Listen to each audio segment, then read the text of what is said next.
নমস্কার বন্ধুরা, কেমন আছো তোমরা সবাই? আশা করি সুস্থ আছো, ভালো আছো। আজকে বৃহস্পতিবার, এখন 6:30 বাজে, কিন্তু আকাশের রোদের অবস্থা দেখলে কেউ বলবে না যে এখন মাত্র 6:30 বাজে। তো সকাল সকাল যেহেতু ঘুমটা ভেঙে গেল, উঠেও পড়লাম। আর অনেক দিন শরীরটা অসুস্থ ছিল, তো আজকে ভাবলাম একটু ভালো কিছু রান্না করি। তো আজকে বড় ছেলেও আসবে কলকাতা থেকে, ওই কারণে একটু পায়েস করে নেবো ভাবছি ওদের জন্য। তো কদিন শরীরটা অসুস্থ থাকার জন্য ঠিকমতো রান্না টান্না তো হয়েছিল না, চাও খাওয়া হয়েছিল না, অনেকটা বাসি দুধ জমেছিল, ওগুলোকে আমি ফুটিয়ে ফুটিয়ে রেখেছি।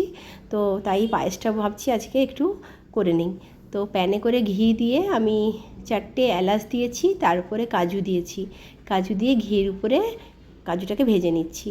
আর গোবিন্দভোগ চাল একটু ধুয়ে রেখেছি। কাজুটা ভাজা হয়ে গেলে আমি এর উপরে গোবিন্দভোগ চালটা দিয়ে দেবো। তারপরে ঘির সাথে গোবিন্দভোগ চালটা একটু নেড়ে চেড়ে নেব, একটু হালকা ভেজে নেব আর ঘির উপরে। তো দুধটাও আমি ফুটিয়ে রেখেছিলাম। আর দুধটাতে না, মানে পায়েসে যে চিনিটা দেব, ওটা ভালো করে এই ফ্রাই প্যানে আগে একটু গলিয়ে নিয়েছি, একটু লালচে ভাব এসেছে। তারপরে ওই চিনিটা দুধে ঢেলে দুধটাকে ফুটাচ্ছি। আর আমার চালটাও ভাজা ভাজা হয়ে গেছে।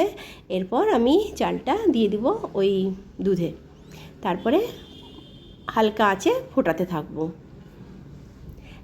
এরকম করলে না বেশ একটা সুন্দর গন্ধও আসে, আর পায়েসটা দেখতেও বেশ ক্রিমের মতো, মানে মালাই মালাই টাইপের দেখতে হয়ে যায়, দারুণ টেস্টও লাগে। আর আমার ছেলেরা তো এই ধরনের পায়েসটা খেতে খুব পছন্দ করে। উপর থেকে 2টো তেজপাতা দিয়ে দিলাম। এরপর আস্তে করে আমি একদম আঁচটাকে কমিয়ে দেব। তারপরে আমার চালটা ফুটতে থাকবে। হয়ে এসছে চালটা, ভাতটা সেদ্ধ হয়ে গেছে কিনা দেখে নেব।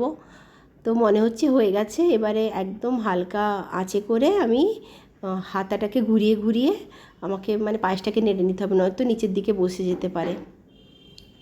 বেশ সুন্দর গন্ধ উঠেছে আর কালারটাও দারুণ এসছে।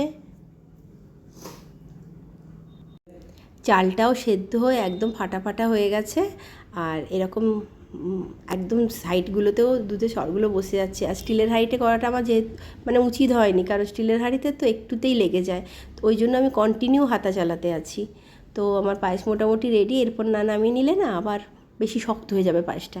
তো উপর থেকে আর একটু এলাচ গুঁড়ো দিয়ে দিলাম, আর কিশমিশ ভিজিয়ে রেখেছিলাম, কিশমিশটাও আমি উপর থেকে দিয়ে দিলাম। তো আমার পায়েস রেডি। অল্প করেই বানিয়েছি ছেলেদের জন্য, গরমে আর পায়েস আমরা কেউ খাবো না, আর শরীরও ভালো নেই তেমন। তো কেমন লাগলো পায়েসটা আমাকে জানাবে, ভালো লাগলে একটা লাইক করে দেবে। টাটা।